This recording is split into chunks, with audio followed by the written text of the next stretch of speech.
This is the Tyler Morgan Show on Relentless Daring Media Network.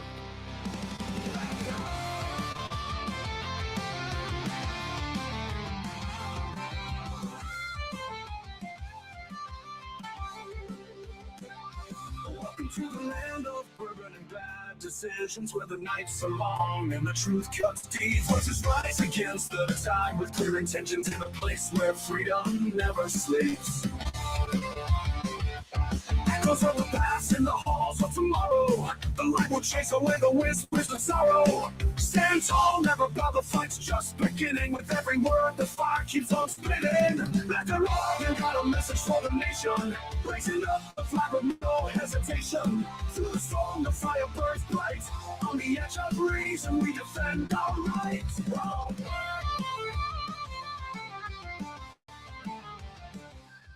Welcome back to the land of bourbon and bad decisions. This is the Tyler Morgan Show, live on twitch.tv/Tyler Morgan Show or youtube.com/@the Tyler Morgan Show. Either way, like, subscribe, hit the bells for notifications, all that stuff to be able to keep up with the show. Or maybe you're checking this out later on podcast, Apple Podcast, iHeart, Amazon Music, Audible. If you can listen to podcasts, you can check out the show there. It has been what we would like to call an eventful couple of days. It is only 3 days into the new year, and woo, boy, have we had a lot in the last 72 hours. But before I get into all of that, let me tell you about beard oil. Yes, beard oil. Because I'm growing the beard back out. If you're seeing this on video, you can see it coming in all nice and full and neat. But the problem with growing in a new beard is your face gets itchy and the hair starts to dry, especially in the wintertime. All the same problems that affects your skin, affects your hair in your beard. It splits, it breaks, it gets brittle, it's gross, it's nasty. You end up with hair in your food. So I deal with that with beard oil from bluecollarbeardsman.com. Check the link in the show notes or hit that QR code, figure out the right way to point up in the corner. Check it out, see their lineup of amazing scents for beard oils. You could sign up for their subscription plan where you get their scent of the month. It gets sent straight to you. Don't have to worry about going in and trying to buy it before it's out of stock. Just new scent for the month, straight to you. Check it out. Great. Does a great job moisturizing your beard, the skin underneath it, so that way you don't end up with dry, itchy face. And check out their other lineup of beard butters, beard washes, beard conditioners, beard combs. They have some apparel so you can show off to everyone what brand of beard oil you like to use. bluecollarbeardsman.com. Beard oil that works as hard as you do. All righty then. So earlier this week, New Year's Day, Zoran Mamdani was sworn in as the first commie mayor, like out and out commie, not, the Michael Bloomberg type commie, not the Sandinista douchebag who replaced Bloomberg, de Blasio. Bill, the Groundhog Slayer de Blasio. This is the first out and out, oh my gosh, he's horrible commie mayor. And in his inaugural address, buried deep in the bowels of the New York subway system, because where do you like to find rats in New York? The subways. So why not a commie rat getting sworn in at a historic subway terminal? He was a rat in a tunnel, period. End of story. But, pardon me, it doesn't change the fact that he's awful. It's like a lot of people make a big deal. Oh, he got sworn in on a Quran. It shouldn't count. Well, he is a Muslim. I mean, if he was a conservative Muslim and he got sworn in on, say, the Quran that was translated to English by Thomas Jefferson. Well, for Thomas Jefferson, be honest. If he was sworn in on the Jefferson Quran, I would be fine with that. If it was a Sikh getting sworn in on whatever the Sikh holy book is, I'd be fine with that.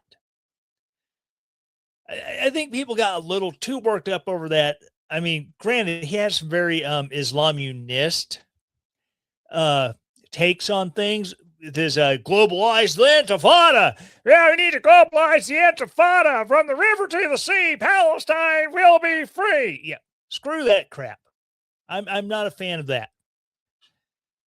But he comes out in his inaugural address talking about we need to shake the fragility of rugged individualism and replace it with collectivism. You know, don't get me wrong. I do believe there are certain things that collectivism is good at. National defense. National defense is a great place for collectivism. Say, fighting fires.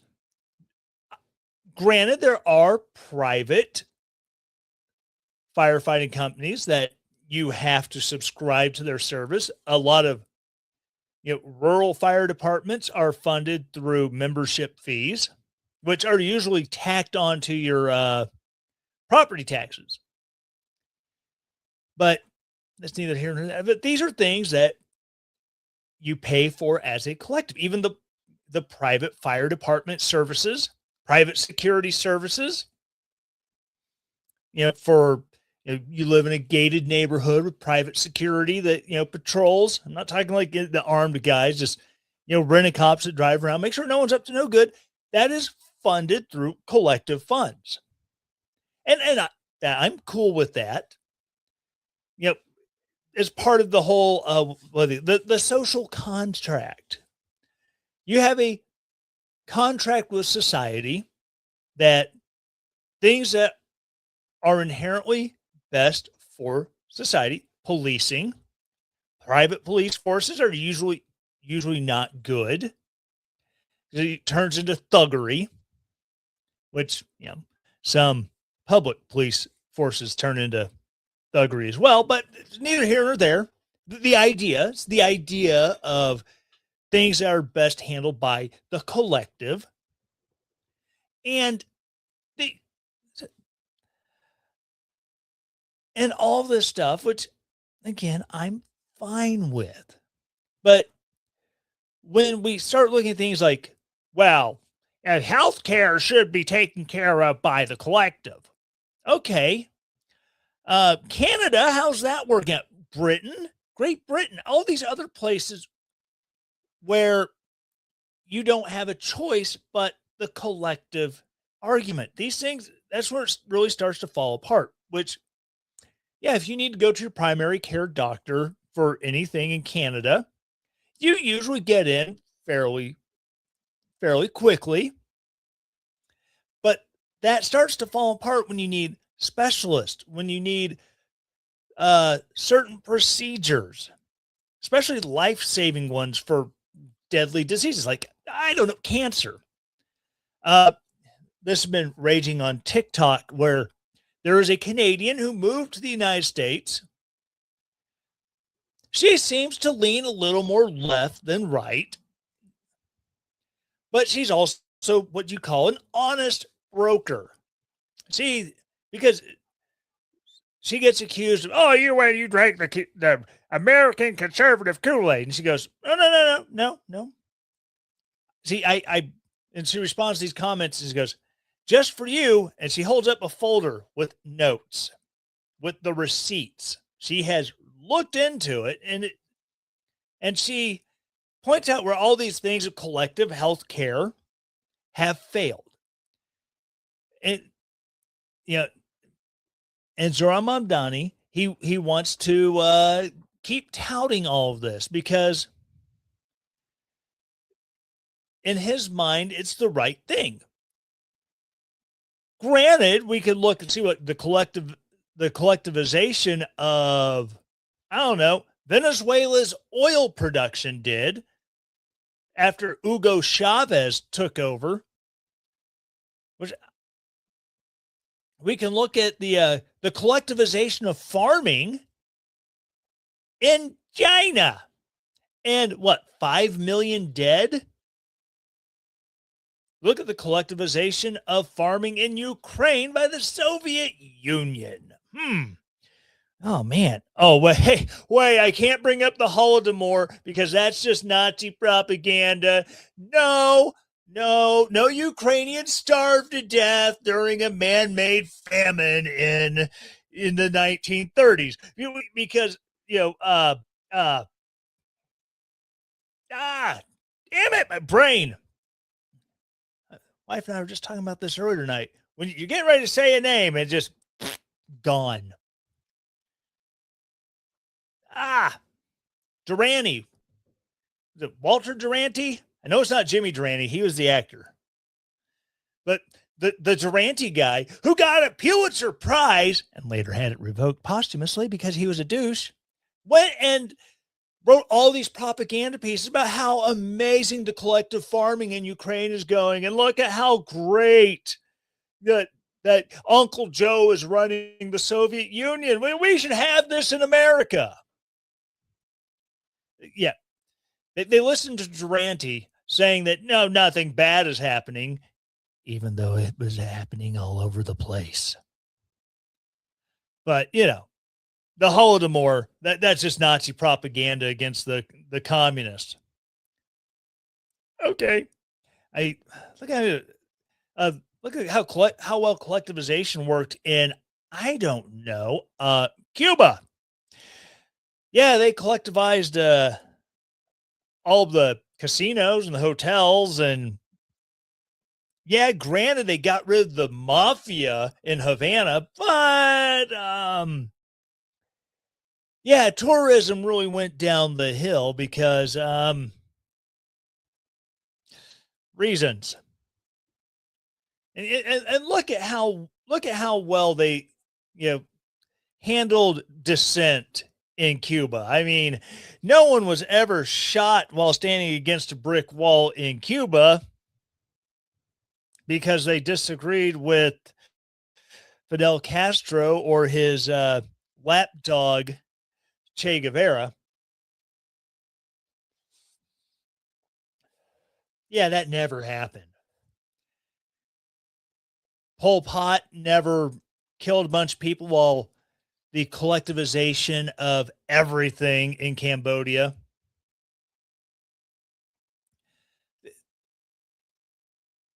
Well, the collective is good for certain things. Public safety, national defense. These things should be very limited in what are handled through collectivization. He really wants to do like Kansas City did with, what the problem with city-run grocery stores is? They can run a model that is designed to undercut every privately owned bodega in the city of New York. How many immigrants, whether Chinese in Chinatown, Italian immigrants, or Italian small family businesses that own bodegas, Dominicans, Africans, Indians, all these people from around the world who have legally immigrated to the United States and trying to make it in New York City running a bodega. God bless you. That's an expensive ass city to live in, and running a bodega in with the rents that you have to pay, the taxes you have to pay, and trying to make a go of it. God bless you. Every one of you in New York City trying to make a living at that. We have a small business we run on Fort Leonard Wood, and there's times where it's just like, wow, especially the last couple of weeks while all the soldiers were gone on holiday block leave. Oh my God, we made like $200 in 2 weeks. It was horrible. But This is nothing compared to trying to make a small business like that work in New York City. And you're going to have the weight of the city who can come in and say, no, we're going to sell stuff at this price because it's being subsidized by tax dollars anyways. We can afford it. And they're going to put people out of business. And, oh, why are evictions up in New York City? I don't know. It couldn't possibly have to do with these bodega owners who had to close up shop because they can't compete against the city grocery stores. So you look at freezing rent across the city. Oh, why are we having foreclosures? Oh, because property taxes go up, which even if building owners have a fixed rate mortgage on these buildings, your property tax goes up. If your property tax is escrowed into your rent or into your mortgage, then your mortgage payment goes up. And these are very, very large mortgage payments. But rent has been frozen. You can't adjust the rates of rent to be able to make up for shortfalls on your mortgage because the property taxes went up. Therefore, what you have to pay into escrow goes up. And suddenly you're having a tax shortfall on New York City. You're having buildings that are going to lose the mortgage. And will the bank keep the tenants without kicking them out? Maybe. I don't know. Does the city come in and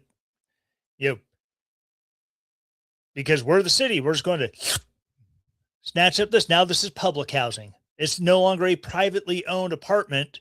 It is owned by the city.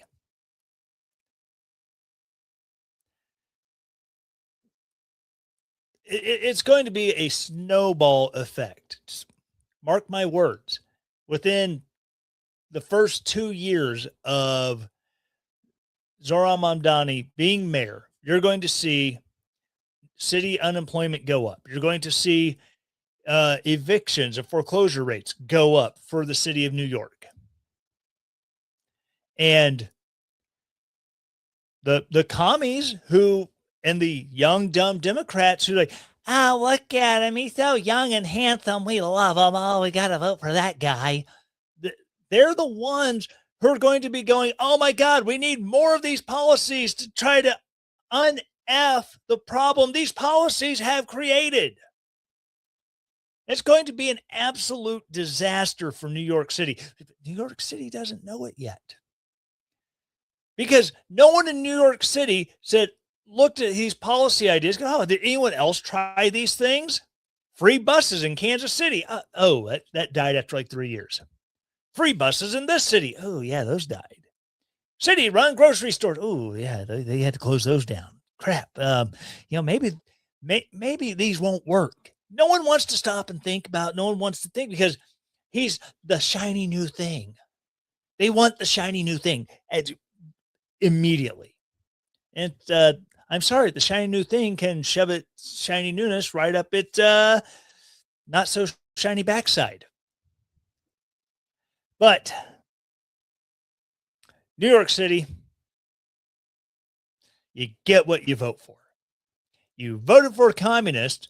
You voted for a guy who said he's going to raise taxes on the city. You voted for a guy who's going to raise taxes on income, raise taxes on property, raise taxes on this, that, and the other to afford all these things, which will still be unaffordable because wealth and income will move out of the city. Way things are now, you can have a job that is technically based in New York City, but you don't even have to live there to work that job. You could, you know what? Florida has no income tax. So I'm going to go to Florida and I'm going to do the same job in Florida, pay no income tax, and big middle finger. to New York City. You're going to have the people do that. Granted, they're probably still going to take their stupid left-wing politics that put the communism into City Hall. They're going to take it to Florida or Texas or Tennessee, wherever. And they're just going to work to make that location that much dumber. But they'll vote for the same policies again and go, oh, I wonder why I keep voting for this. It keeps making my life crap. I can't figure that one out. And these are the, I went to college. I've got my 6-year degree in women's mental health studies from Harvard. It cost me $250,000, and I can't figure out why this stuff just keeps going wrong. Gee, maybe you should get a refund on your degree there. Just a thought. But, oh, c'est la vie, c'est la vie. It's going to be entertaining, to say the very least. But I would be remiss if I didn't talk about the super biggest, smelliest story of the day. This story started about 2 a.m. It is currently 8:59 p.m. I'm recording this and doing this live stream. And at 2 a.m. this morning, I was still awake from yesterday because I'm dumb. And I got caught up watching a movie. And I was like, I'll finish this movie before I go to bed. And it's kind of casually scrolling through the Twitters and start seeing, are we at war? Are we at war? Did we just declare war on Venezuela? And I start seeing video of helicopters flying through the Caracas skies and things going kaboom and flashes and oh my God. Well, little did I know I was seeing the opening stages of the capture of Nicolas Maduro. Yes, Nicolas Maduro, the illegitimate president of Venezuela. And I know that there's commies who are like, of course he was the legitimate president. Well, considering that he actually lost the popular vote and they don't have an electoral college to rely on in Venezuela for declaring a winner, because they're not the same constitutional republic that we are here in the United States. He lost the election by 4 points. And he then threatened arrest and imprisonment and possibly even death upon the winner of the election, and she fled the country. Wise choice. I would have probably done the same if facing such dire circumstances. But she fled the country, won a Nobel Peace Prize, and is living in exile. Well, this morning, January 3rd, on the, let's see, 35th anniversary? I have to math this. Hold on. 2026 minus 1989. The 37th anniversary of capturing Manuel Noriega. Donald Trump sent, sorry, I'm just hitting all kinds of stuff underneath my chair. And it's noisy. Donald Trump sent Delta Force, 160th SOAR, Special Operations Aviation Regiment, the DEA, and FBI HRT. I think that's their super high-speed SWAT hostage negotiation taker, criminal knockdown people, their version of SWAT. Sent them all on a mission to Caracas, where they bombed several key installations, especially dealing with radar, the Caracas Observatory, where one of the militias is headquartered, went to the palace, knocked out power for most of the city. They hit some very key points in the grid, and under the cover of darkness, slipped in, snatched Nicolas Maduro and his, I would say, lovely wife, but she's a communist, and well, heck with that. Snatched up Nicolas Maduro and his wife, who are both under indictment in the United States for gun crimes, because they are sending fully automatic weapons to the United States via Tren de Aragua, and that's they use RICO to be able to take these gun charges and run them all the way to the top. I gotta love RICO when it's done right. And narco terrorism, all this stuff, all these things that he's already indicted on. We served an arrest warrant with the help of our wonderful, wonderful special operators. And oh my gosh, it's glorious. I mean, is it on the 37th anniversary of capturing Manuel Noriega? This operation made Operation Just Cause look like an absolute cluster fluff. Ugh. One of these days, I'm going to quit caring about PG-13, but for now, I'm going to keep it PG-13. This clustery that was Operation Just Cause, where you got the 82nd Airborne doing a combat jump, seizing the airport. You have the PSYOPs guys come in, start blasting loud music at Noriega till he surrenders. I mean, this was quick, fast, in a hurry. There's a great meme from The Simpsons where you got the dad popping the kid in the back of the head, and it's got the U.S. flag, and the kid getting popped has the Russian flag. That's how you do a special military operation. I mean, from an execution standpoint, just chef's freaking kiss. And I know that I've got a lot of more libertarian leaning friends who are torn. Yes, Maduro bad,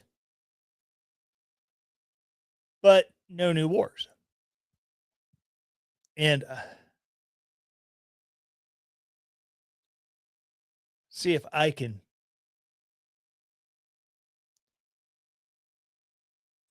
make something work here. I'm going to find an image file. And I'm going to come over here. I didn't have any of this. There we go. I love the smell of Monroe Doctrine in the morning.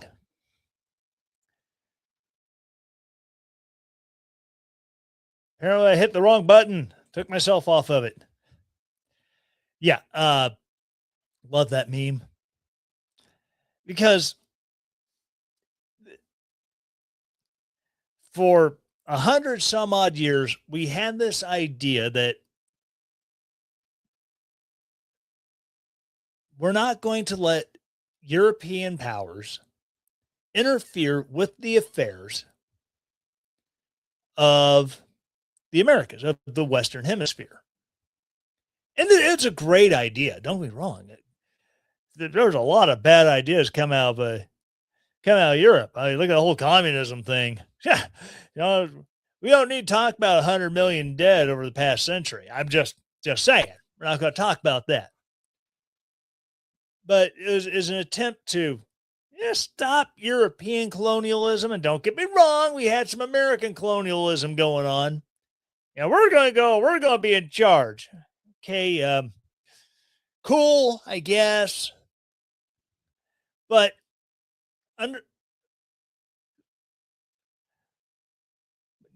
trying to, like I said, keep the European influence out, and now trying to keep the Chinese influence out, which this is like, I think is the best part of all of this.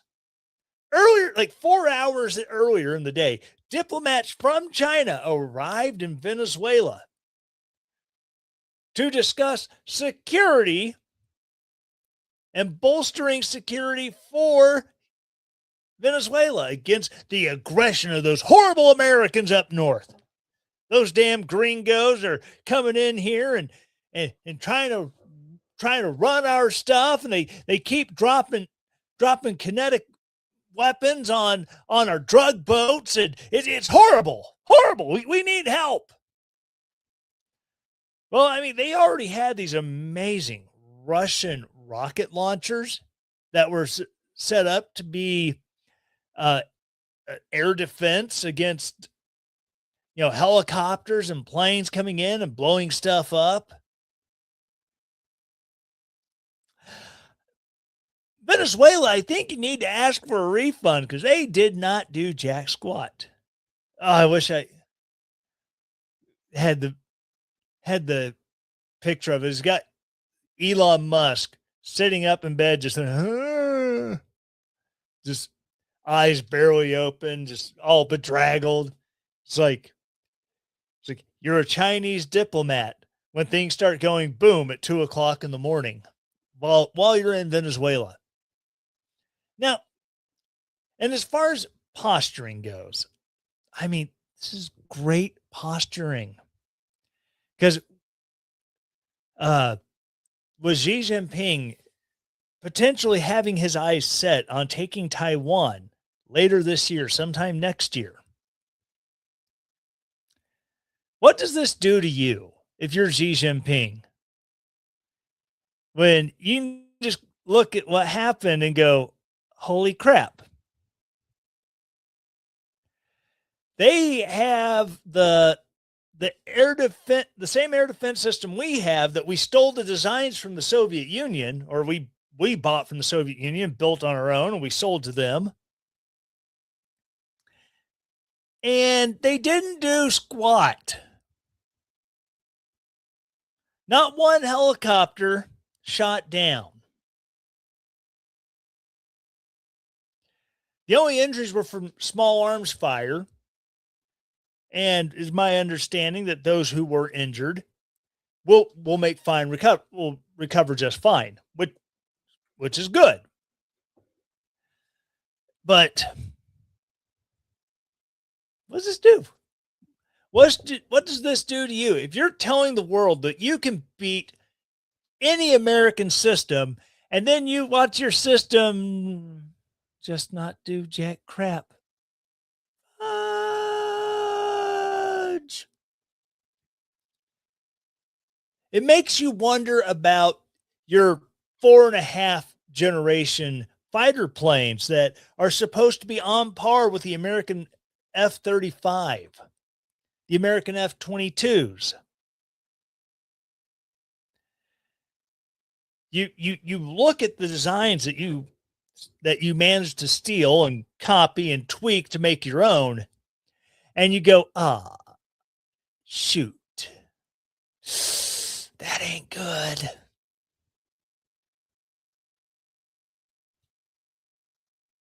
What does it do?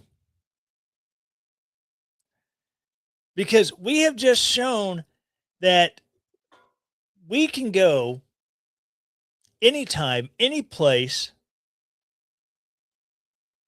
get past what is allegedly one of the most advanced air defense and early warning systems, because that money can buy from China. And we can wake your leader up in the middle of the night and say, hey, you're coming with us, Sparky. What does this do? I know. I would probably be a little anxious at that point if my name was Xi Jinping, Kim Jong-un, little fat bastard. Hell, I would start getting nervous if my name was Vladimir Putin. I mean, just last week he had an attempt to take him out with drones at his private residence. And not like American drones. I mean, like the FPV drones or whatever they're called, little commercial bot drones that they put a command detonated charge on.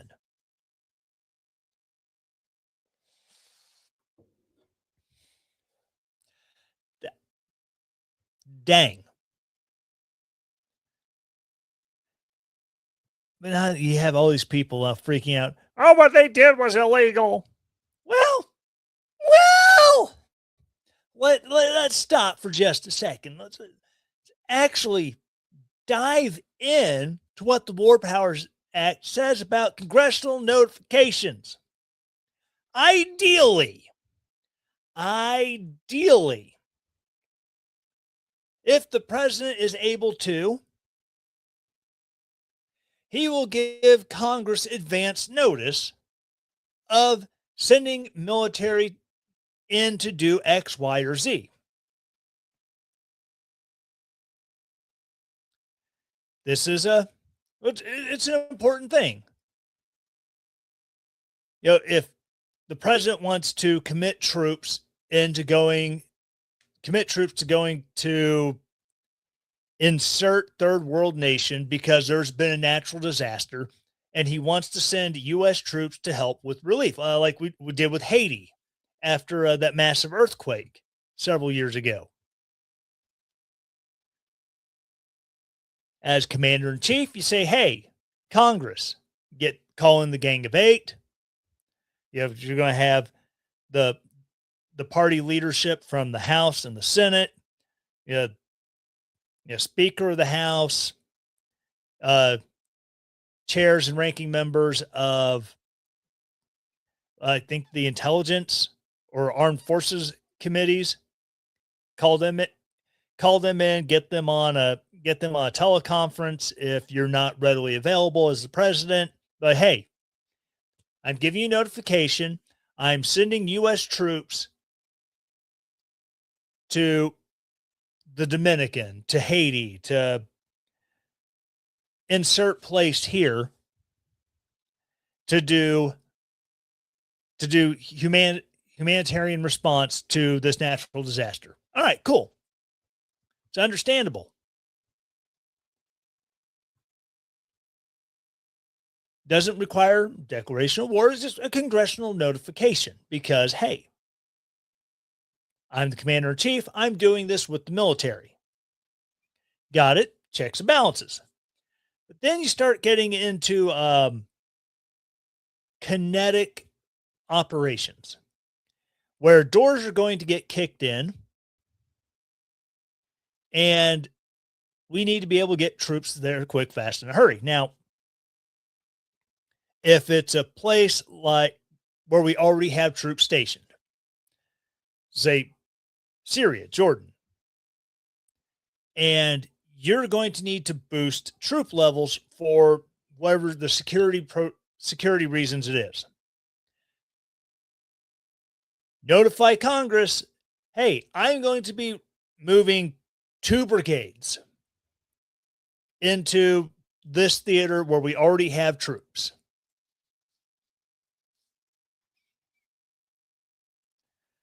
Or, hey, there's some serious saber rattling going on, so I'm going to move troops over into this neighboring country that is on the receiving end of the saber rattling. Okay, cool. That is your prerogative as the president within the War Powers Act, and that's also meeting your statutory responsibilities and your constitutional responsibilities to notify Congress that you're doing this. Got it. Now, Congress still isn't declaring war. And if military force is used, it's going to be purely defensive. Cool. Now, in this situation where, hey, we've got assets on the ground, We've developed a routine. We're ready to strike. If you tell Congress on January 2nd at 5 p.m., we're going to do this.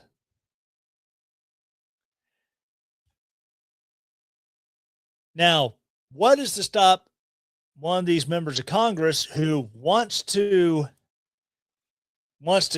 be the hero, and we're going to prevent this act that could really stir up a hornet's nest from having an aide reach out to somebody at, say, the Venezuelan embassy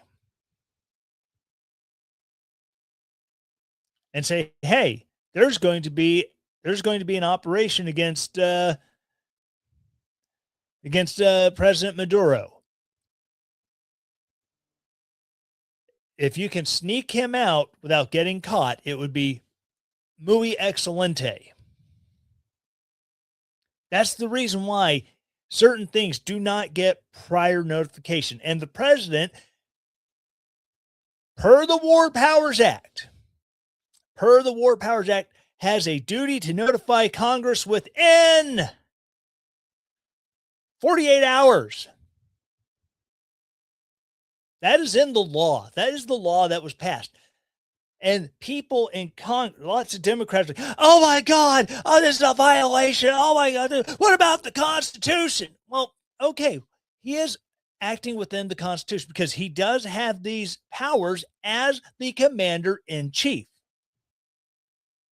And then Congress, after Vietnam, said, hey, the president's just going to keep extending, and putting more and more troops without congressional approval. We are going to put the kibosh to that so that we have our constitutional check on the presidency.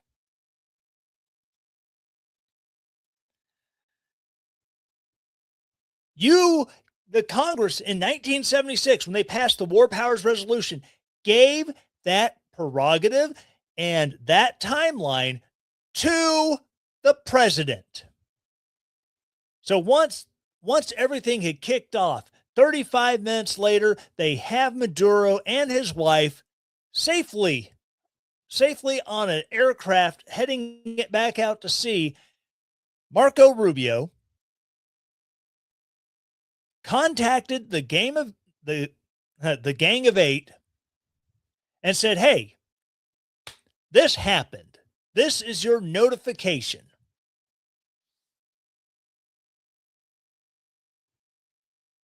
Everything within the aspect of the law, within the letter of the law, was followed.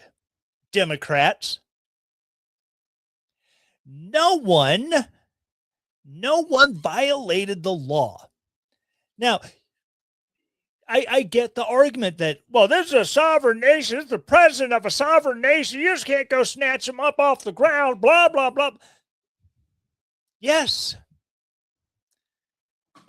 And it was done for the same reason why the FBI and why DSS, the Diplomatic Security Service, the law enforcement arm of the State Department, they did it for the exact same reason. They go in and snatch people from other countries, other sovereign nations. They did it because there was a warrant issued. That warrant was issued because of an indictment. And that person is being snatched up and being brought back to the United States in order to face justice. That whole due process thing that y'all love to bitch and piss and moan about.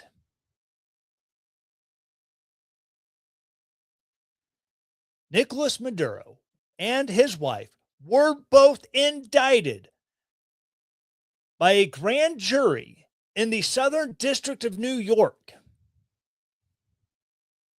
for narco-terrorism charges. Federal prosecutors were able to show a grand jury that we have probable cause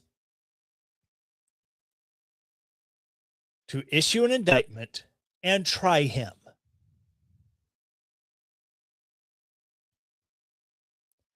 So what did they do?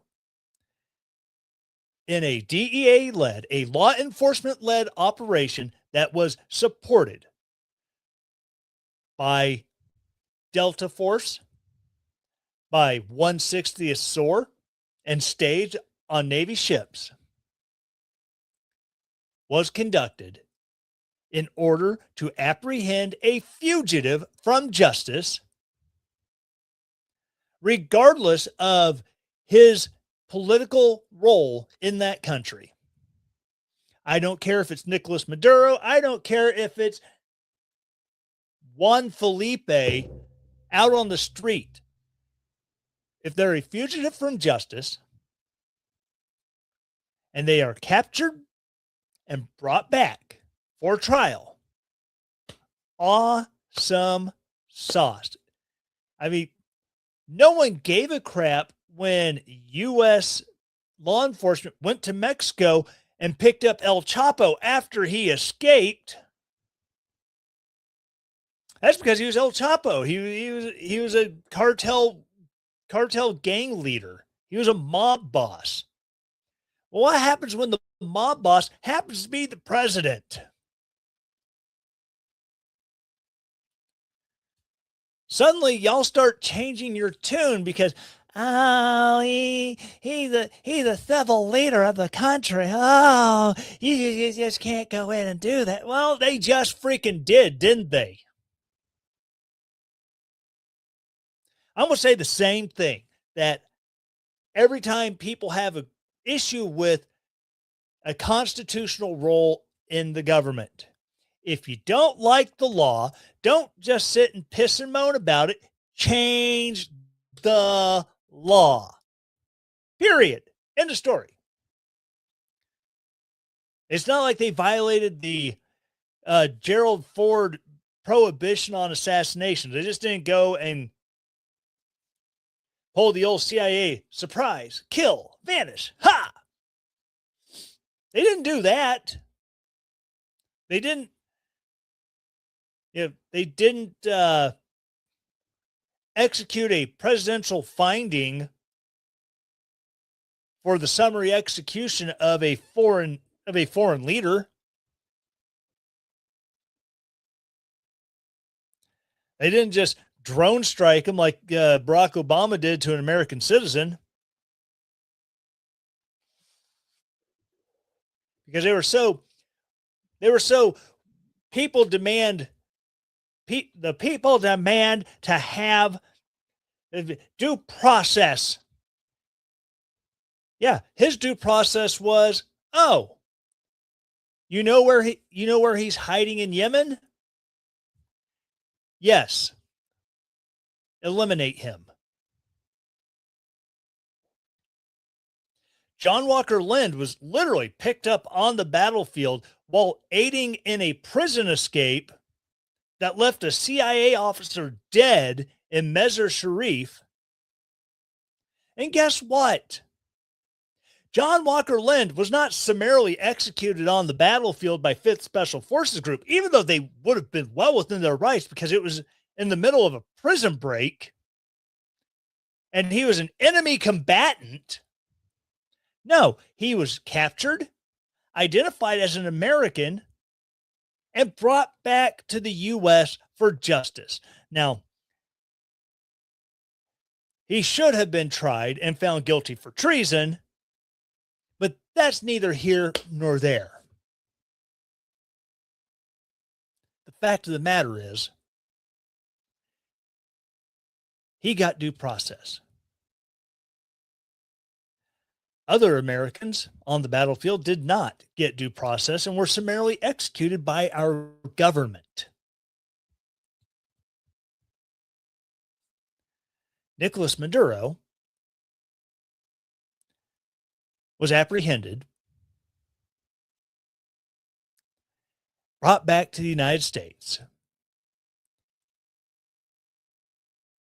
and he will face justice for the crimes that he was indicted for. The gun running, the drug running, the RICO charges that will tack on an even longer sentence. Meanwhile, Democrats are going to still continue to whine and moan and pee in their little panties about how bad this was. But it doesn't change the fact that Donald Trump acted 100% within his abilities and his powers through the Constitution and by statute to order the members of the executive branch, be it through the DEA, FBI, and DOD, to conduct this operation. And then within 48 hours, they notified Congress that they had conducted the operation. So now there's a lot of people in Venezuela who are very, very excited. People across the country who are refugees from Venezuela, people in Colombia and other neighboring nations around Venezuela who are excited because finally, after nearly 20 years of just dictatorial rule by Hugo Chavez and Nicolas Maduro, freedom may actually be coming back to their country, and something that you never see. Well, I'm not going to say never, you rarely see. The end of a dictatorial rule that didn't come in full-on violence and bloodshed. And another revolution that brings someone who's just as bad to replace the dictator that they just got rid of. So hopefully, with U.S. oil companies being given permission to go in and help rework the infrastructure for their oil systems, the duly elected president of Venezuela is able to come back to her country and take her seat as the president and institute reforms and move away from the 20 years of dictatorial rule. And Venezuela returns to the prosperous country that it was 50 years ago, when before the rise of communism in the country, the rise of socialism, and it was like the fourth richest country in the world because of its oil. And now they've got, rare earth elements and stuff available there that people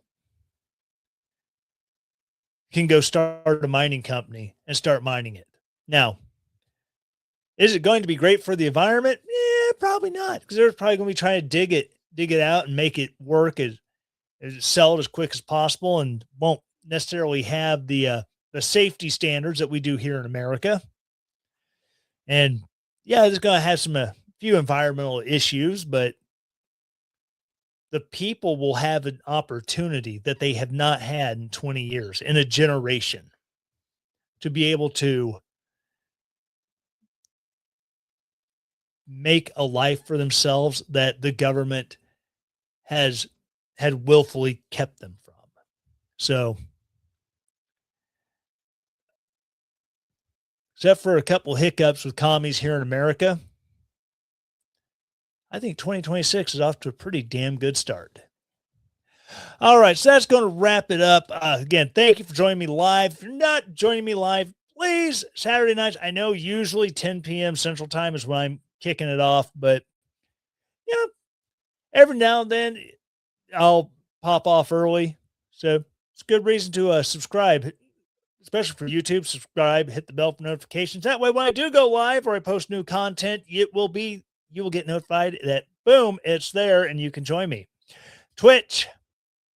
Subscribe on Twitch and it should get a notification that Tyler Morgan is going live. So, and for the podcast, if you're new to the podcast, checking this out for the first time, please, ask the same 4 things every week. Number 1, please hit the follow or subscribe button, depending on what your podcast platform uses. After that, please rate the show. I'm looking for 5 stars, all except 4, 3 and below. DM me, hit me up on Twitter at fake Tyler Morgan, and I will tell me why you feel like you need to give me 3 or less stars. Please, I absolutely love getting feedback. Hey, we think you could do this better. We think you could do that better. Hey, I want to be better so you find more enjoyment in the show. So please, constructive criticism, it'll get you a lot of places, maybe even a mention. But if you're a jerk, it'll also get you a mention because I will make fun of you because I don't care about your feelings. And I will make fun of you because it's my show. I can make fun of who I want. Anyways, after you have rated the show, please review the show. Say something nice about the show. You don't have to get carried away. Don't write this big giant novel saying about how awesome I am. Just a few nice things. Hey, we like the way he presents the material. We think he's a funny guy. Hey, something like that. If you again try to drag me in the reviews, I will still make fun of you. Like the guy who said that I'm a wannabe Alex Jones, turning the freaking frogs gay, yelling about conspiracies and talking about myself all the time because I'm freaking Alex Jones wannabe. Blah! Yeah. I'll believe me. If you're funny, I'll roll with it. If you're a jerk, I'll still roll with it. I'll at least make fun of you. Hilarious. And again, once you have subscribed, rated, reviewed, please share the episode. Send it to someone you think will enjoy it. Send it to someone you think will drive them absolutely bonkers because they're leftist weirdos and just hearing any dissenting opinion going to drive them up the freaking wall. I will gladly be the person who drives your leftist weirdo friends up the wall. Please send this episode to them. Drive them crazy. I'm sure the sign over my shoulder right there, if you're sending them the video, will do enough damage on its own because I do not play well with liberals. All right, again, thank you for joining me. Love hanging out. Happy New Year, y'all. Hope you have a great and successful New Year. I hope whatever your resolution is, I hope you follow through. Hope you stick with it, lose the weight, get strong at the gym, whatever it is. Good luck. God bless. Look forward to hanging out with you for 2026. This has been the Tyler Morgan Show. Love you and good night. The Tyler Morgan Show is a Relentless Daring media production. The Tyler Morgan Show is supported by its listeners. To support the show, go to ko-fi.com/Tyler Morgan Show to donate there, or relentlessdaring.com and hit the donate button at the top of the page to set up your donation. All music used in the Tyler Morgan Show is used with permission from purpleplanet.com, link in the show notes. 2 Timothy 1:7.